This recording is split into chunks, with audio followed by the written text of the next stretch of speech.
El sol de Chihuahua era un martillo despiadado, un horno blanco que golpeaba la tierra agrietada y sin vida. Para Elena, de 18 años, este fue el escenario de su lenta ejecución, el lugar donde su identidad sería borrada por el polvo y el olvido. Los hombres de ojo seco, cuyos rostros eran tan duros y secos como el paisaje circundante, la arrastraron hasta la frontera invisible que separaba su mundo del territorio apache. No hubo juicio formal, solo el susurro venenoso que se extendió como la plaga que diezma al ganado. Maldita.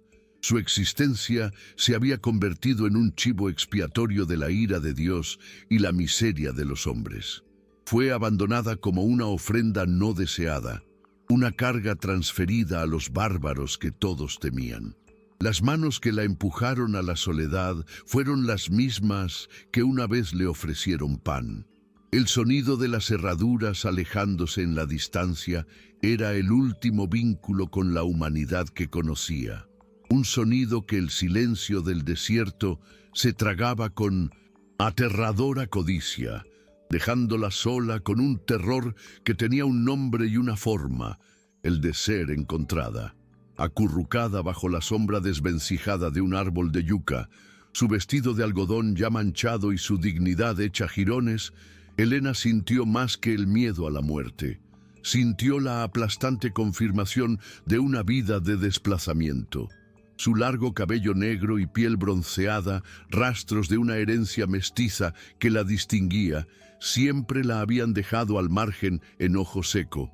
Era hija de un padre ausente, una sombra y una madre cuya fe era tan ferviente como su miedo al mundo. Esta vulnerabilidad la convirtió en el recipiente perfecto para la superstición y la desesperación de su pueblo. Ahora, abandonada, las acusaciones resonaban en su mente con la fuerza de una verdad indiscutible. Una parte oscura y resignada de su alma casi estuvo de acuerdo con el veredicto. Tal vez realmente cargaba con una maldición. La soledad que la abrazó no era nueva, pero aquí, en la inmensidad desolada, se convirtió en una presencia física, un dolor que palpitaba más fuerte que la sed que ya comenzaba a torturar su garganta. Las horas transcurrían con una lentitud atormentadora. El sol, antaño un martillo implacable, comenzó a desangrarse en el horizonte, tiñendo las nubes de un violeta tenue y melancólico. El calor del día dio paso a un frío penetrante, y los sonidos del desierto se transformaron. El aullido lejano de un coyote, el susurro de un arbusto en el viento, todo parecía un presagio, un preludio del fin. Elena, acurrucada y temblorosa, rezaba por una resolución, la que fuera, que pusiera fin a la agonía de la espera, y entonces apareció. No con un grito de guerra, ni con el trote de un caballo, sino con la quietud de una sombra que se desprendía de las rocas al anochecer. Era alto y esbelto, un hombre hecho de la misma tierra que pisaba. Su rostro, un mapa de líneas duras, talladas por el sol y el dolor, era inexpresivo. Sus ojos, oscuros y profundos, la observaban con una impasibilidad desconcertante, la misma de un cazador ante una presa extraña. En ese instante, Elena dejó de respirar. El bárbaro de sus historias estaba allí, real, y su silencio era más ensordecedor que cualquier amenaza. Cerró los ojos con fuerza, con el cuerpo tenso, esperando el golpe fatal o la brutalidad que le habían prometido. Pero el tiempo pasaba y nada ocurría. Cuando los abrió, el guerrero apache, Nokai, la rodeaba lentamente. Sus mocasines apenas hacían ruido sobre la tierra. Compacta. No la veía como una mujer, ni siquiera como una enemiga de su pueblo. Su mirada era directa, casi insultante en su franqueza. Observó sus manos, demasiado suaves, la fragilidad de su postura, el terror en sus ojos, y solo vio una carga, un objeto inútil o, en el peor de los casos, una trampa. Con un sonido gutural, una orden áspera que cortó el aire y un brusco asentimiento, le ordenó que se pusiera de pie. Esa indiferencia la golpeó más fuerte que un puñetazo. No era digna de su ira, ni de su venganza. Era un estorbo. Mientras se ponía de pie, tropezando con su propia debilidad, una nueva desesperación se apoderó de su corazón. Su pueblo no la había enviado a la muerte, sino a algo peor, a la insignificancia completa y absoluta. La marcha forzada que siguió fue un bautismo de fuego y piedra. Los pies de Helena, protegidos solo por unas frágiles sandalias, pronto quedaron en carne viva, cortados por la afilada grava y las espinas de cactus por las que Nokai parecía flotar. No miró atrás.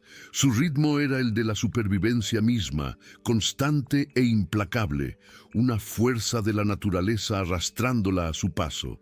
Cada músculo de su cuerpo protestaba, la sed era como papel de lija caliente en su garganta, pero el guerrero apache no le ofrecía respiro. Este era su mundo, y la ley era brutalmente simple: caminar o morir. Solo cuando sus piernas cedieron y se desplomó en el polvo, con los pulmones ardiendo y la vista nublada, se detuvo. Sin decir palabra, le ofreció su calabaza. No fue un acto de compasión, sino de puro pragmatismo. Un prisionero muerto era inútil. Ese sorbo de agua, tibia y con sabor a tierra, fue lo que la puso de nuevo en pie, obligándola a rebuscar en su interior para encontrar una reserva de fuerza que no había conocido. El campamento, una ranchería enclavada en un cañón oculto en las profundidades de la Sierra Madre, no era la guarida caótica que describían sus historias, sino un lugar de orden y resiliencia. Pequeñas chozas de ramas y pieles, los wickiups, formaban un semicírculo protector, y el olor a humo de enebro y ciervo asado flotaba en el aire. Si Helena esperaba encontrar un atisbo de curiosidad, se encontró con un muro de silenciosa hostilidad. Las miradas que la seguían eran como piedras, cargadas de antigua desconfianza y reciente pérdida. Los niños interrumpían sus juegos para observarla, y las mujeres, con rostros que reflejaban la dureza de Nokai, la miraban con un desprecio que la despojaba de toda humanidad. Una anciana de porte regio y una autoridad que silenciaba su entorno se acercó. Era Tasana. Sus ojos profundos y oscuros la evaluaron y la despidieron al instante. En ese momento, Helena comprendió. Simplemente había cambiado de jaula. Rechazada por su gente, ahora era un símbolo viviente del enemigo. Los días siguientes se fundieron en una gris rutina de agotamiento e invisibilidad. Helena se convirtió en la sombra que realizaba las tareas que nadie más quería. Cargaba agua de un manantial lejano en pesados cubos, un viaje diario que la dejaba sin aliento bajo el sol implacable. Sus brazos temblaban bajo el peso de la leña que debía recoger, y sus manos, antes marcadas solo por la vida en el campo, se convirtieron en un mapa de callos, cortes y heridas abiertas por el trabajo de raspar pieles de ciervo con una astilla de obsidiana. Nadie le hablaba. La comunicación era un código de gestos groseros y miradas impacientes.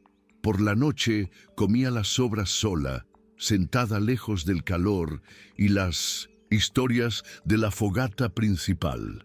Observaba la vida de la tribu, dura pero comunitaria, y sentía el peso de ser una espectadora fantasma, una presencia tolerada solo por su utilidad, expulsada de una humanidad que ahora parecía universalmente cerrada para ella. La fractura en este muro de silencio se produjo con el llanto febril de un niño. El hijo menor de una joven llamada Iliana ardía de fiebre, con su pequeño cuerpo contorsionado por la disentería. La madre, con el pánico grabado en el rostro, ya había probado las oraciones y remedios de la tribu, sin éxito. Observando desde lejos, Helena vio en la desesperación de la mujer un reflejo de su propia impotencia, y despertó algo en ella, un recuerdo de su madre, no de la mujer temerosa, sino de la que conocía los secretos de la tierra, preparando un té amargo de raíz de mezquite para curar dolores de estómago. Dudó. El miedo al castigo por entrometerse la paralizó por un momento. Pero el llanto del niño fue más fuerte. Desenterró las raíces, en silencio, preparó la infusión y con manos temblorosas se acercó. Sin decir palabra, simplemente ofreció el cuenco de barro. Por un instante, la mirada de Iliana osciló entre la desconfianza y la esperanza. Superó la desesperación de su madre. Aceptó. Elena apenas durmió esa noche, su cuerpo tenso en vigilia al otro lado del campamento. Observó las sombras, la figura de Iliana moviéndose para darle a su hijo el té amargo, y rezó con una fe que desconocía poseer. Al amanecer, silencio en el wickiup de la joven madre era diferente. No era el silencio de la muerte, sino de la paz. La fiebre había desaparecido. El niño, aunque débil, estaba fuera de peligro. Más tarde ese día, mientras Elena regresaba de otra agotadora caminata en busca de agua, Iliana se detuvo en seco. En sus manos sostenía una tortilla de maíz caliente recién salida del fuego. En silencio se la ofreció a Elena. No hubo palabras de agradecimiento, pero sus ojos, una vez llenos de pánico y luego de desconfianza, ahora reflejaban una profunda e innegable gratitud. Las otras mujeres vieron el gesto. El muro de desprecio no se derrumbó, pero una grieta se abrió. Por primera vez, Elena no era la cautiva, la enemiga. Era la mujer que había salvado a un niño. Nokai presenció toda la escena. Su rostro era una máscara de piedra que no revelaba pensamientos, pero lo vio todo. No vio un acto de piedad, sino una inesperada muestra de valor. La extranjera no era solo una mano fuerte para el trabajo, pesado. Poseía conocimientos que podían marcar la diferencia entre la vida y la muerte para su pueblo. Un recurso tan valioso no podía desperdiciarse. Al día siguiente, la encontró mientras apilaba leña. Sin previo aviso, la agarró del brazo con la misma firmeza brusca de antes y la sacó del campamento hacia las áridas colinas. No dijo a dónde iban. Simplemente se detuvo. Señaló una planta baja con flores amarillas. Pronunció su nombre en apache, un sonido gutural y seco, y aplastó una hoja, dejando al descubierto la savia. La lección había comenzado. No era una recompensa, era una inversión. Estaba afilando su nueva herramienta. Las lecciones de Nokai no se impartieron con palabras, sino que estaban escritas en la tierra misma. Le enseñó a leer el desierto no como un adversario, sino como un texto sagrado, lleno de señales para quienes sabían ver. Le mostró cómo la dirección del vuelo de un pájaro podía conducir al agua, cómo el color de una roca indicaba la presencia de ciertos minerales y cómo distinguir el sonido del viento del silbido de una serpiente oculta. Al principio, Elena solo vio caos, la inmensidad vacía que la aterrorizaba. Perdió las huellas, confundió las plantas, pero la paciencia de Nokai era tan vasta como el desierto. No la regañó, simplemente repitió el gesto, volvió a señalar, obligándola a vaciar su mente y simplemente a ver.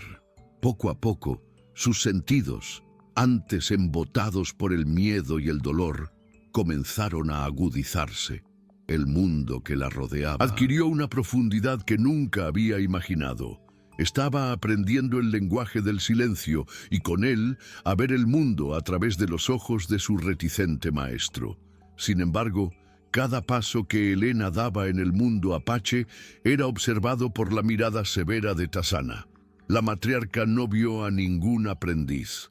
Resistente, pero una contaminación, una amenaza para la pureza de su gente. Los secretos de los chiricahuas, forjados a través de siglos de persecución y supervivencia, no debían ser compartidos con un NDE, la palabra despectiva que usaban para los mexicanos. Un día, Elena encontró un nido de huevos de codorniz salvaje usando una técnica de rastreo que Nokai le había enseñado. Fue un pequeño triunfo, una verdadera contribución al suministro de alimentos del grupo. Pero la mirada de Tazana no contenía admiración, sino furia fría. Esa noche, Elena escuchó la voz de la anciana, dura y aguda, confrontando a Nokai en su idioma. No entendió las palabras, pero el tono era... Tazana era la guardiana del dolor de su gente, y en sus ojos, Elena siempre sería un reflejo de la tragedia que se llevó a su propia hija. La paz en el campamento apache era una frágil red, tejida con los hilos de la vigilancia y la rutina. Elena comenzaba a sentirse parte de ese tejido. Sus movimientos y sentidos finalmente se alineaban con el ritmo de este lugar. Pero esa mañana la red se rompió. Nokai y los demás guerreros regresaron de una patrulla temprana, con los cuerpos tensos, sus ojos escudriñando la cima del cañón con una urgencia que heló la sangre de Elena. El aire se volvió pesado, cargado de un terrible presentimiento. Entonces, el silencio fue roto por el disparo de un rifle, un sonido seco e impío que resonó en las paredes de piedra, seguido de otro y otro.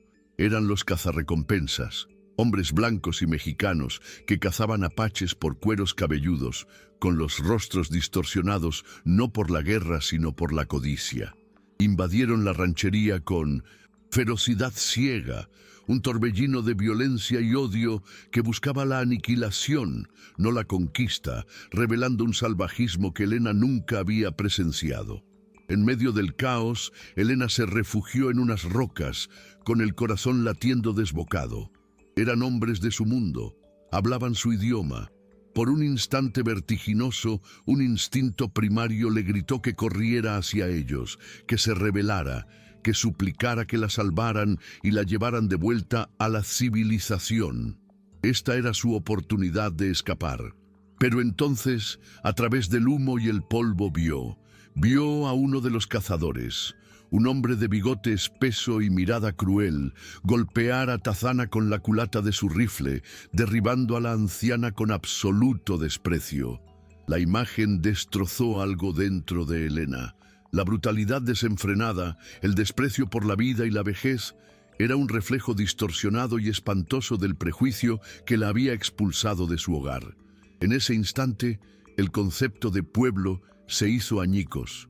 Con una claridad feroz, supo a dónde pertenecía. Su acto no fue de guerra, sino de defensa.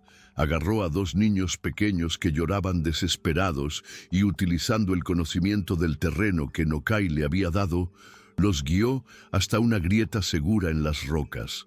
Mientras el último disparo resonaba y se desvanecía en el vasto silencio del cañón, la adrenalina de la batalla dio paso a un dolor silencioso y profundo.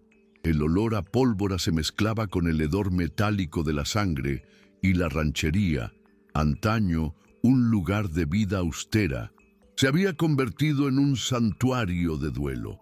Con una resiliencia que asombró a Elena, los apaches se negaron a ceder a la desesperación. De inmediato comenzaron la lúgubre tarea de cuidar a sus heridos y honrar a sus muertos.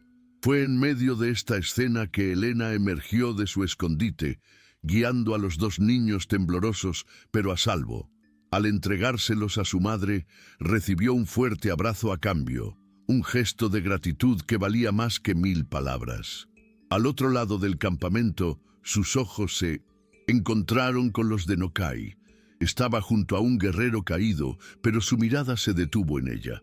La fría distancia de antes se había desvanecido, reemplazada por un vínculo forjado en el fuego, un respeto tácito e innegable. Ella ya no era su prisionera, había luchado con ellos. Elena vio a Tazana cerca de un wickiup destruido, su cuerpo rígido por el dolor y el orgullo herido, mientras otra mujer le limpiaba un corte en el brazo.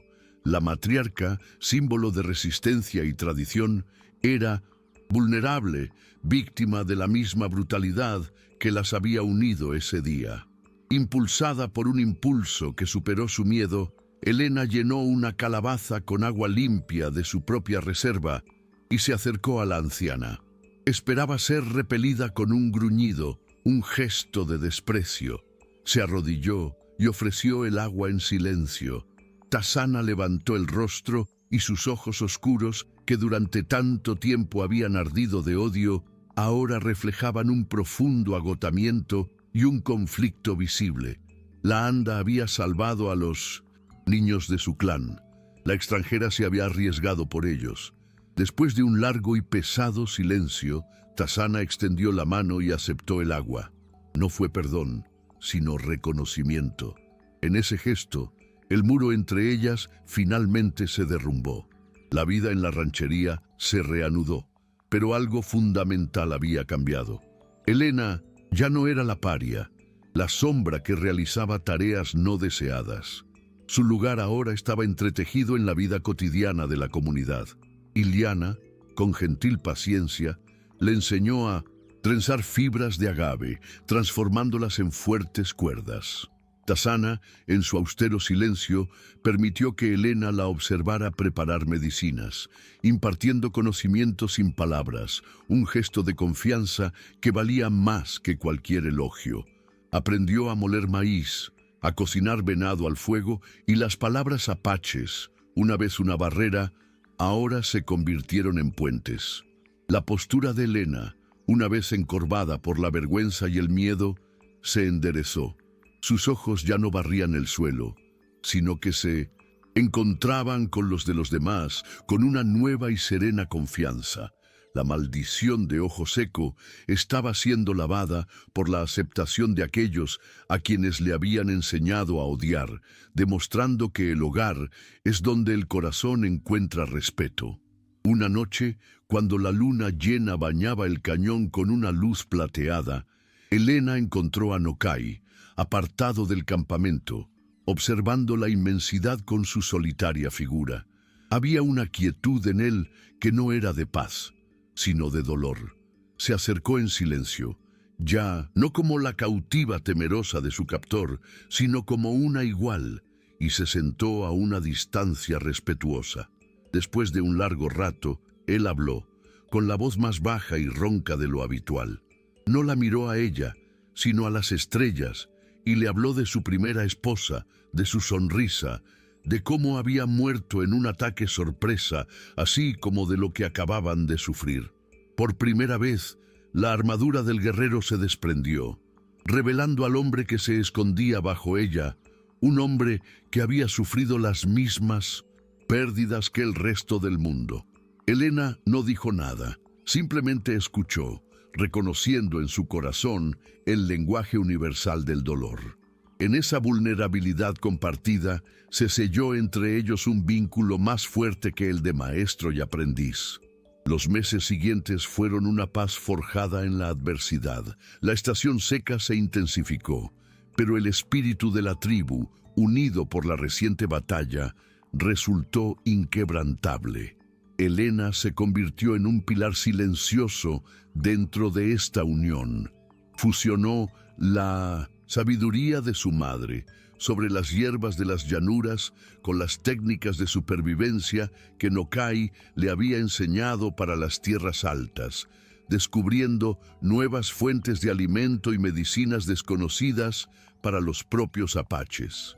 Su relación con Nokai floreció en una sociedad de iguales. Él le enseñó a leer las estrellas para su guía nocturna.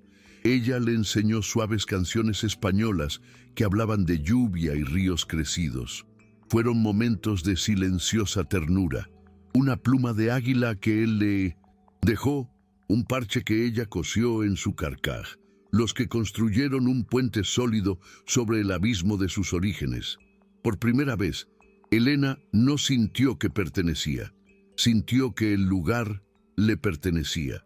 Pero la paz en el desierto es tan precaria como el agua. El manantial principal de la ranchería, devastado por la sequía, comenzó a menguar, volviéndose turbia y estancada. Entonces, la pesadilla de Elena regresó.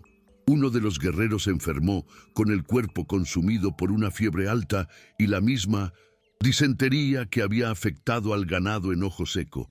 Pronto, otros lo siguieron, incluyendo niños. Elena reconoció las señales con un terror paralizante. La misma enfermedad que la había convertido en una paria, en una maldita, ahora se infiltraba en su santuario. El miedo comenzó a extenderse por el campamento y con él los susurros. El extraño, el NDA, estaba entre ellos cuando llegó la enfermedad. La historia, en su más cruel ironía, amenazaba con repetirse. Si te gusta esta historia de resiliencia y resiliencia, compártela o deja un comentario para apoyar más historias como esta. El miedo es un veneno que contamina el alma más rápido que cualquier enfermedad al cuerpo. Con cada nuevo guerrero o niño que sucumbía a la fiebre, las miradas que se volvían hacia Elena se llenaban de la vieja y familiar sospecha.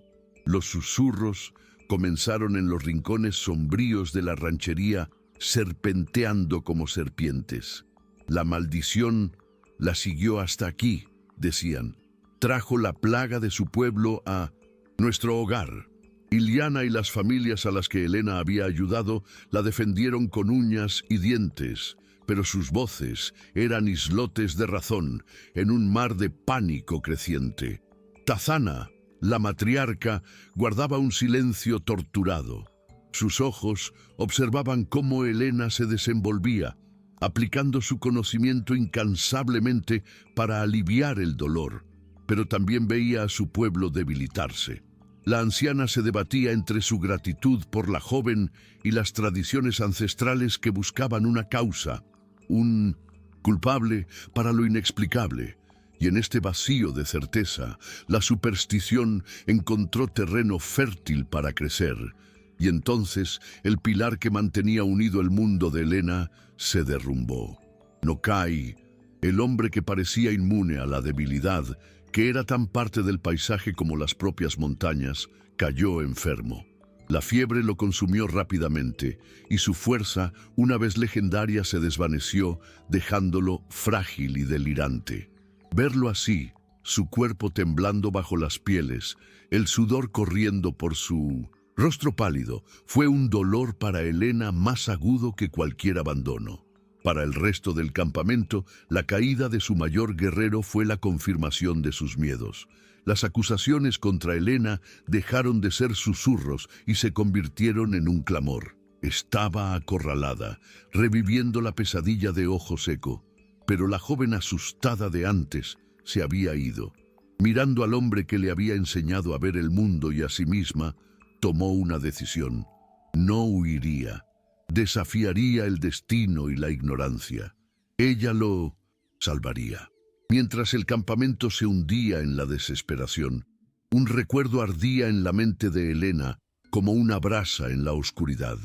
Una historia que Tazana le había contado una noche apacible sobre la estrella de la montaña. Una pequeña y resistente flor que, según la leyenda, crecía solo en los picos más altos e inaccesibles y poseía el poder de purificar el cuerpo de la fiebre del agua. Era una frágil esperanza, casi una fantasía, pero era la única arma que le quedaba. En la quietud del amanecer tomó una decisión. Echó una última mirada al rostro febril de Nokai, una promesa silenciosa que selló su destino. Se preparó con la eficiencia de una guerrera, un poco de carne seca, una calabaza llena de agua limpia y el cuchillo que él le había dado. Cada movimiento era sigiloso, una aplicación de todas las lecciones de discreción que había aprendido. Salió de la ranchería como un espíritu, una renegada que se embarca en una misión de lealtad, abrazando la oscuridad para buscar la vida. El viaje fue una prueba brutal que le exigió todo lo que se había convertido. El desierto, una vez un enemigo, ahora era su cómplice. Navegó por el implacable paisaje usando las estrellas como guía y el vuelo de los pájaros como presagio. Ocultó sus huellas con una ramita, encontró humedad bajo las rocas y se movió con la gracia silenciosa de un depredador. El territorio era peligroso, una tierra de nadie patrullada por cazadores de cabelleras y soldados mexicanos. Una tarde, captó el resplandor del sol a través de binoculares y se escondió en una grieta de la roca, conteniendo la respiración mientras una patrulla pasaba peligrosamente cerca. El sol caía sobre su piel durante el día y el frío helado de la noche la hacía temblar. Pero la imagen de Nokai, vulnerable, la impulsaba a seguir adelante. Ya no era la víctima de Ojo Seco, ni la cautiva de los apaches. Era una mujer en una búsqueda sagrada, usando la sabiduría de dos mundos para salvar al único que importaba. Tras días que se habían fundido en una sola prueba de resistencia, la montaña se alzaba ante ella como un dios dormido. La ascensión final fue una feroz batalla contra el viento gélido que le robaba el aliento y la altitud que agobiaba sus pulmones. Cada grieta en la roca era una navaja en sus manos ya heridas, cada paso una victoria contra el agotamiento que amenazaba con engullirla. Y entonces, en una pequeña meseta resguardada de la furia del viento, la encontró. La estrella de la montaña. Eran flores blancas pálidas, casi fantasmales, cuya delicadeza desmentía la fuerza necesaria para florecer en ese entorno inhóspito. Eran un reflejo de su propio viaje. Con un cuidado casi sagrado, Elena recogió las flores, envolviéndolas en un paño húmedo. La esperanza, antaño una leyenda, era ahora un peso real y preciado en sus manos. El descenso y la carrera contra el tiempo serían la parte más difícil. Regresó a la ranchería como un espectro, con el cuerpo cubierto de polvo y sangre seca, el agotamiento marcado en cada línea de su rostro, pero sus ojos ardían de determinación. El campamento estaba aún más silencioso, un lugar donde la esperanza había muerto. Su llegada fue recibida con asombro, que rápidamente se convirtió en acusaciones veladas. ¿Dónde había estado? ¿Se había escapado? Pero la Elena que ahora los enfrentaba no se doblegó. Marchó hacia el centro del campamento, levantó las flores blancas para que todos las vieran y habló con voz ronca pero firme. «No es una maldición», declaró, mezclando español con las palabras apaches que había aprendido. «La enfermedad viene del agua. El manantial está enfermo». Ignorando la incredulidad y la hostilidad, fue directamente a la cama de Nokai y a plena vista comenzó a aplastar las flores. Su acción fue una declaración de guerra contra la ignorancia que casi la había destruido 2 veces. La vigilia de esa noche fue la más larga de todas. Un pesado silencio suspendido entre la duda y un destello de esperanza. Elena permaneció incansable junto a Nokai, humedeciendo sus labios con la amarga infusión, su toque una oración constante. El campamento observaba. Entonces, en el silencio previo al amanecer, la respiración de Nokai, una vez entrecortada y febril, se volvió tranquila y regular. La fiebre, como un animal nocturno, finalmente lo abandonó. Abrió los ojos y por primera vez en días hubo reconocimiento en su mirada. Un murmullo de asombro y alivio recorrió la ranchería. La medicina fue dada a los demás y el milagro se extendió. La marea de la muerte comenzó a retroceder, impulsada no por magia, sino por el conocimiento práctico y el coraje de una mujer. La vergüenza reemplazó a la sospecha en los rostros a su alrededor y la admiración reemplazó al miedo. Elena no era la portadora de la plaga, sino la mensajera de la cura. Fue Tasana quien caminó hacia ella, cruzando el campamento, ahora silenciosa por el asombro. La matriarca, cuyo rostro era un mapa de antiguas tradiciones y profundas pérdidas, se detuvo ante Elena. Con un gesto que conmocionó a todos, la anciana tomó las manos de la joven, manos heridas, callosas y sucias por el viaje, y las sostuvo con reverencia. «El miedo nos cegó los ojos», dijo Tasana, con voz clara y fuerte para que todos la oyeran. «Nos demostraste que la sabiduría no conoce tribus y el coraje no conoce fronteras.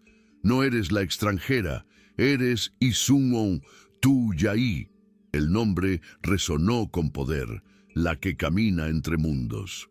En ese instante, la maldición de Ojo Seco se deshizo para siempre, reemplazada por un título de honor ganado con fuego y sacrificio. Ya no era anónima, tenía un pueblo, y la habían bautizado en la lengua de la tierra misma. La primavera regresó al desierto chihuahuense con un estallido de vida, flores silvestres que coloreaban la tierra que había sido escenario de tanto dolor. Con ella, la ranchería también floreció de una forma nueva. Las pérdidas habían dejado profundas cicatrices, pero el espíritu del pueblo Nokai emergió, fortalecido, templado por el sufrimiento y las lecciones que éste había enseñado. La superstición ciega había sido reemplazada por un profundo respeto por el conocimiento práctico, y Elena, ahora conocida cariñosamente por su nombre Apache, se convirtió en guardiana de esta nueva sabiduría. Se sentaba junto a Tasana en los consejos, enseñando a los niños sobre las propiedades de las plantas, fusionando las historias de su tierra natal con las leyendas de ese pueblo. Ya no era una extranjera, era un vínculo, un puente vivo entre dos culturas, prueba de que la unidad no borra las diferencias, sino que las fortalece en un propósito común. Una tarde, al ponerse el sol, tiñendo el cielo de naranja y violeta, Nokai la guió hasta la cima de la montaña que había escalado desesperada. Ahora era un remanso de paz. En silencio, sacó de una pequeña bolsa de cuero un brazalete finamente trenzado, adornado con una pluma de águila. Se lo colocó en la muñeca. El gesto fue una declaración palabra, un símbolo de compañerismo y un vínculo que trascendía sus orígenes. Al mirarlo a la cara, ya no la de un captor, sino la de su compañero, Elena comprendió la plenitud de su viaje. El castigo de su pueblo había sido su liberación. La indiferencia de Nokai la había obligado a encontrar su propia fuerza, y el dolor compartido le había permitido encontrar su corazón. Él no la había rescatado, sino que la había obligado a rescatarse a sí misma. El legado de Elena no fue una historia contada en una sola noche, sino un conocimiento entretejido en la vida cotidiana de la tribu. Se convirtió en la guardiana de la curación, una figura central en la salud y el bienestar del pueblo Nokai. Por las tardes, bajo la sombra de un álamo, reunía a los niños y les enseñaba no solo a identificar raíces y hojas, sino también a comprender el equilibrio del suelo y el agua. La sabiduría de su madre, antaño un conjunto de remedios caseros susurrados en una cocina temerosa, floreció en un jardín de conocimiento compartido que enriqueció la farmacopea Apache. No abandonaron sus tradiciones, sino que las expandieron, incorporando el conocimiento de Elena. La mujer que antaño fue una carga indeseada se convirtió, irónicamente, en la clave de la futura prosperidad y resiliencia de la nación que la adoptó. En las noches tranquilas, sentada junto a Nokai, Elena a veces contemplaba el vasto cielo estrellado y recordaba Ojo Seco. El recuerdo ya no le traía el agudo dolor del rechazo, sino una especie de paz melancólica, una gratitud retorcida. El acto cruel de su pueblo ancestral, destinado a borrarla del mundo, había sido, de hecho, lo que realmente la había dado vida. La habían sentenciado a la libertad, la habían obligado a encontrar su valor, lejos del juicio. Aquí, en la crudeza del desierto y en el abrazo de un pueblo que debería haber sido su enemigo, encontró a la única familia que había conocido. Tenía la sabiduría de Tasana, la lealtad de Iliana y el amor de Nokai. La soledad que la había definido durante tanto tiempo ahora no era más que la pálida cicatriz de una vieja herida completamente curada. El tiempo, como un río, seguía fluyendo, y la fuerza de Tasana comenzó a ceder a su paso, transformándose en una serenidad contemplativa. Un día, llamó a Elena a su wickiup. Bajo la suave luz que se filtraba por la abertura del techo, la anciana abrió un pequeño sobre de piel de ante, revelando una colección de piedras lisas y hierbas raras, sus herramientas curativas más sagradas. «Mi viaje en esta tierra llega a su fin», dijo Tassana con voz clara como el aire de la montaña. «La fuerza de nuestro pueblo no proviene de resistirse a todo cambio, sino de tener la sabiduría para aceptar lo que nos fortalece. Tu corazón es apache ahora, pero tu visión abarca dos mundos. Ese es un poder que yo no poseo». Al poner las piedras en manos de Helena, Tassana no solo transmitía un legado, reconocía que el futuro de su cultura dependía de la mujer a la que una vez quiso rechazar. La confirmación de que la vida siempre encuentra un camino, incluso en el terreno más rocoso, llegó con el cambio de estaciones. Helena sintió que una nueva vida florecía en su interior, una certeza serena y profunda. Cuando se lo contó a Nokai, no con palabras, sino guiando su mano hacia su vientre, vio cómo la máscara del guerrero se disolvía, revelando la alegría pura y vulnerable de un hombre al que se le daba una segunda oportunidad. La noticia se extendió por toda la ranchería, no como chismes, sino como una bendición compartida. Este niño, nacido de una mexicana y un apache, no era un símbolo de división, sino la encarnación de su unión. Era la prueba viviente de que los prejuicios habían sido derrotados, la primera semilla de una generación que nacería sabiendo que el hogar no se define por la sangre ni las fronteras, sino por el respeto y el amor.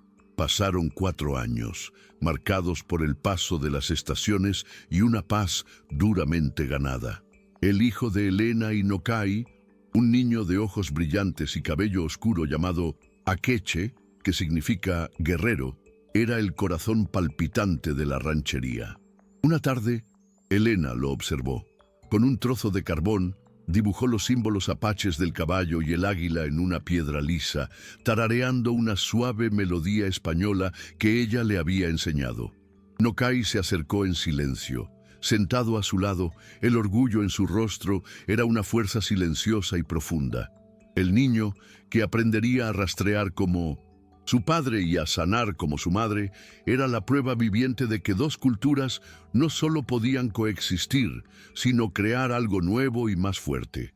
En ese simple momento, se contuvo toda la compleja belleza de su viaje, la prueba de que el amor es una patria propia, más resistente que cualquier desierto. Helena nunca olvidó el mundo que existía más allá de las fronteras de su cañón. Las noticias esporádicas aún hablaban de violencia y desconfianza, de un conflicto que parecía interminable. La paz que habían construido era una isla, un oasis en medio de un vasto paisaje de odio. Pero esta fragilidad ya no la atemorizaba.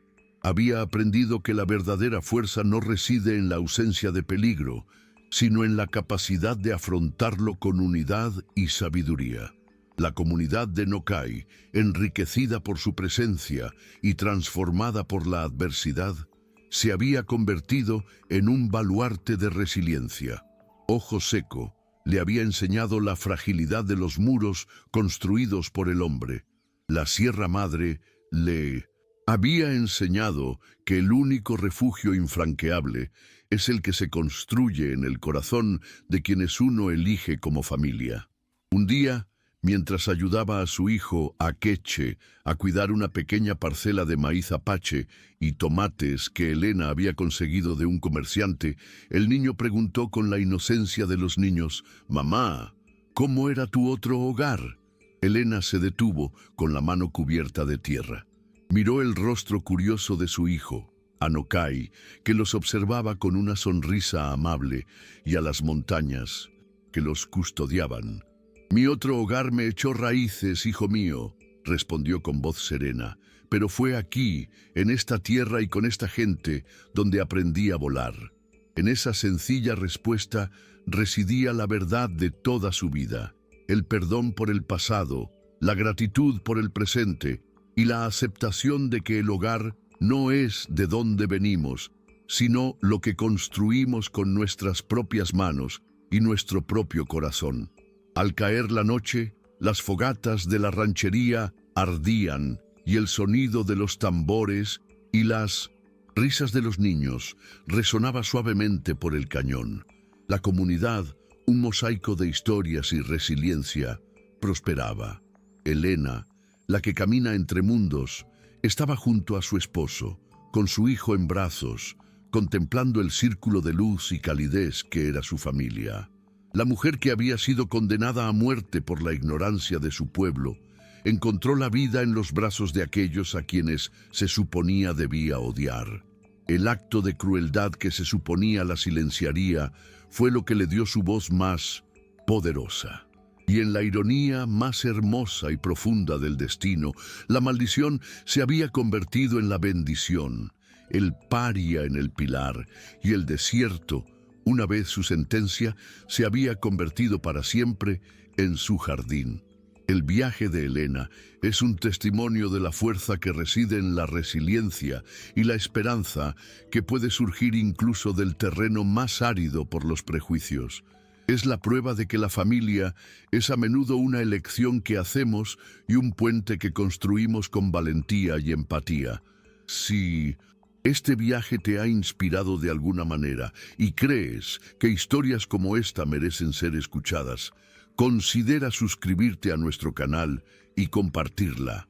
Cada gesto tuyo ayuda a llevar más historias de superación y humanidad a quienes quizás ahora mismo se enfrentan a sus propios desafíos y necesitan recordar su fuerza interior.